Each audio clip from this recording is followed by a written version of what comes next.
Saudaraku, tim voli putri Gresik Petrokimia Pupuk Indonesia berhasil menambah keunggulan mereka di set keempat atas Bandung BJB Tanda Mata selaku tuan rumah pada putaran kedua Proliga 2024 ini. Di mana kekuatan yang ditujukan oleh Petrokimia Pupuk Indonesia dengan poin akhir 25-19 memaksa pertandingan berlanjut di set selanjutnya. Pada set keempat, Gresik Petrokimia mencoba menekan di awal laga dengan poin beruntun.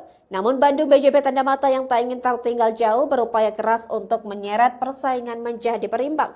Upaya sukses dari Bandung BJB Tanda Mata berhasil direalisasikan lewat pukulan keras Hana Davis Giba yang mengantarkan juara bertahan imbangi Gresik Petrokimia di angka 5-5. Dalam persaingan yang sengit tersebut, Gresik Petrokimia dengan pemain handalnya Kamila dan Polina Rahimova terus mendapatkan poin untuk membalas keunggulan kubu lawan.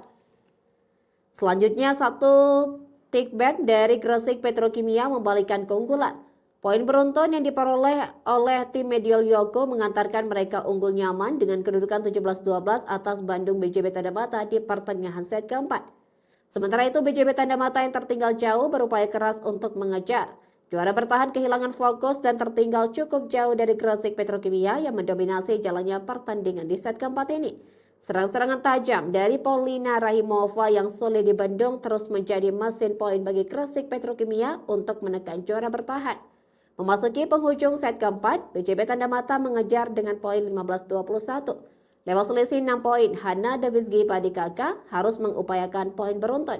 Namun ancaman dari Kamila lagi-lagi membuat BJB Tanda Mata sulit mendulang poin.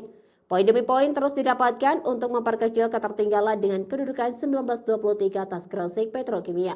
Namun Gresik Petrokimia tak ingin memberi peluang dan menutup set keempat dengan poin 25-19 atas BJB Tanda Mata dan berimbang dengan skor 2-2 di laga putaran kedua Play Mobile Proliga 2024.